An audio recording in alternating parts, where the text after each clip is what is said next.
అనేది ఇంపార్టెంట్.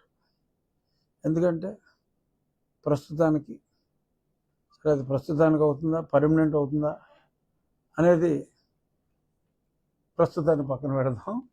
ప్రస్తుతానికి నేను టోటల్ ఫోకస్ అంతా కూడా మరే బాధ్యత అప్పచెప్పలేదు కాబట్టి పూర్తిగా నా నియోజకవర్గానికి నేను పరిమితమై ఎలాగ నిధులు లేమైతే చాలా దారుణంగా ఉంది.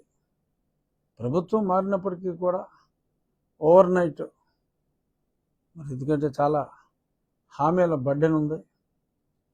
మరి పెన్షన్లు, మరి 50 ఏళ్ళకే పెన్షన్లు, ఎన్నో సూపర్ సిక్స్లు ఇవన్నీ ఉన్నాయి. అవన్నీ ఉన్నాయి కాబట్టి ప్రభుత్వం మీద ఎక్కువ బడ్డెన్ పెట్టకుండా మరి నా నియోజకవర్గాన్ని ఎలాగ అభివృద్ధి పదంలో ముందుకు తీసుకెళ్ళాలి అనే దాని మీద నాకు కొన్ని ఆలోచనలు వచ్చినాయి. నేను జిల్లా కలెక్టర్ గారు, మా జిల్లా కలెక్టర్ గారితో, మన జిల్లా కలెక్టర్ గారితో ప్రెస్ మీట్ ఇక్కడ కాబట్టి మన జిల్లా కలెక్టర్ గారు సుమిత్ కుమార్ గాంధీ గారితో చర్చించడం జరిగింది. ఇందులో భాగంగా నేను ఎన్నికల ప్రచారంలో కూడా చెప్పింది డ్రైనేజ్ అండ్ ఇరిగేషన్ సిస్టమ్ పూరిక తీక అసలు ఉమ్మడి జిల్లాకే గత 5 సంవత్సరాల్లో మరి ఎంత ఇరిగేషన్ సిస్టమ్ ఉంటే 5 కోట్ల రూపాయలు కేటాయించడం జరిగింది. ఉమ్మడి జిల్లాకి గత ప్రభుత్వ హయాంలో కేవలం 5 కోట్ల రూపాయలు కేటాయించడం జరిగింది. అంటే ఏ ఒక్క పని, ఒక చిన్న పార కూడా కెనాల్లో వాళ్ళు పెట్టిన పాపాన పోల. అక్కడక్కడ గ్రామస్తులే కొన్ని పనులు చేసుకున్నారు. మరి ఎప్పుడైనా మరి కాంట్రాక్టర్ని పిలిస్తే కాంట్రాక్టర్కి మరి జిఎస్టీలు ఉంటాయి, కాంట్రాక్టర్కి మార్జిన్ ఉంటుంది, కాంట్రాక్టర్కి డబ్బులు రావు కాబట్టి ఒక సంవత్సరం అయినా ఆ వర్క్ కాస్ట్లో ఒక 20% మరి వాళ్ళు ₹2 వడ్డీకి తెచ్చుకుంటారు కాబట్టి ఒక 20% అది.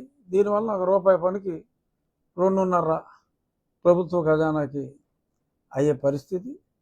మరి ఇవన్నిటిని అధిగమిస్తూ మరి మాట ఇచ్చిన ప్రజలకి వాగ్దానం నిలబెట్టుకోవాలి.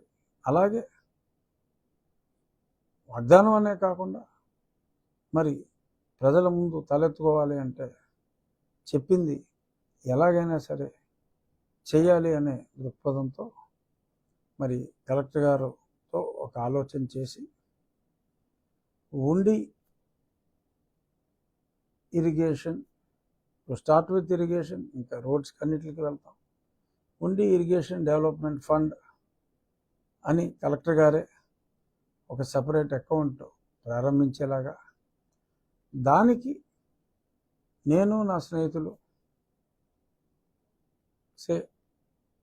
ఒక 50 లక్షల రూపాయలు ఆ ఫండ్లో మా వ్యక్తిగతంగా మేము జమ చేసి, అలాగే ఆక్వాకల్చర్లో ఉన్న, ఎందుకంటే అగ్రికల్చర్ ఇప్పటికే అస్తవ్యస్తంగా ఉంది, ఇంకా గత ప్రభుత్వం ఇవ్వాల్సిన డబ్బులే సరే, ఇంకా ప్రభుత్వమే కాబట్టి రైతులకు రావాల్సిన డబ్బులు ఉన్నాయి, ఎవరి కష్టాలు వాళ్ళు ఉన్నారు, వరి రైతులు.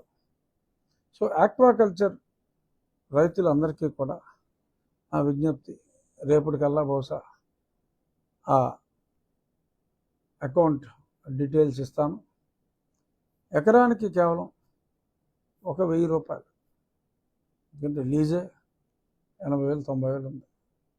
కేవలం ఒక ₹1000 మీరు ఆ ఫండ్లో జమ చేస్తే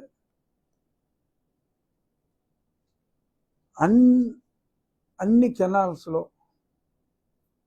ఆ గుర్రపు డెక్క ప్రాబ్లం కానీ, పూడుకుపోయిన దగ్గర ఆ పూడిక తీయటానికి స్మూత్ ఫ్లో ఆఖరి ప్రాంతం వరకు కూడా ఆ నీరు దూర ప్రాంతాలకు కూడా ఎటువంటి అబ్స్ట్రక్షన్ లేకుండా నీళ్లు అందేలాగా, సో మంచినీరు కూడా అందుతుంది ఆ చెరువులు నింపుకోవడానికి. ఇప్పుడు ఏలూరుపల్లి లాంటి గ్రామాలకు నీరు వెళ్ళాల, శివారు గ్రామాలకు. సో ఈ అవస్థలన్నీ అధిగమించేలాగా ప్రతి రైతు కూడా ఇందులో అంటే ప్రజలు ఇందులో భాగస్వాములు అయ్యేలాగా ఎవరికి కూడా బర్డెన్ ఉండదు. అతి తక్కువ కాస్ట్లో కాస్ట్ టు కాస్ట్ ఒక బుక్ లైనర్ని అవర్లీ బేసిస్లోనే అద్దెకి తీసుకొని ఆ గ్రామస్తులే ఆ వర్క్ మానిటరింగ్కి అధికారులు ఉంటారు. బట్ ఆ గ్రామస్తులు ముందు సర్టిఫై చేయాలి. ప్రతి గ్రామంలోనూ ఎవరైతే ప్రధాన దాతలు ఉంటారో వారిని ముఖ్య పాత్రధారిగా పెట్టి వారు ఆ వర్క్ ప్రోగ్రెస్ పక్కూరు వెళ్ళేటప్పటికి ఆ పక్కూరు గ్రామ పెద్ద he would take the lead.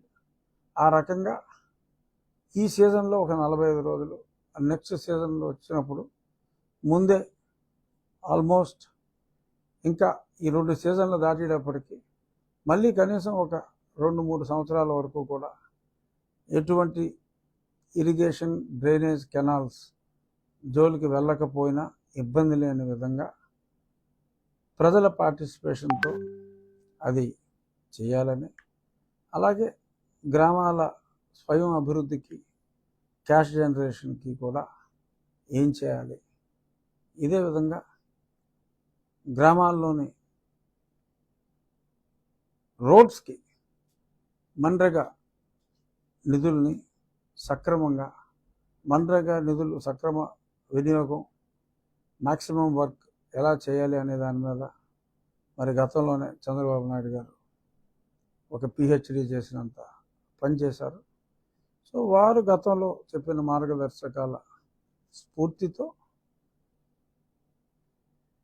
ఆ మన్రేగా నిధుల్ని సక్రమంగా వాడుకుంటూ ఈ రోడ్స్ని ఎలాగా ముందు ఆర్థికంగా రాష్ట్రం ప్రగతి పదంలో వెళ్ళటానికి ముందు అప్పటిదాకా ఈ గతుకుల రోడ్లపై బ్రతుకు బండి నడిపించకుండా, గతుకులు అనేవి లేకుండా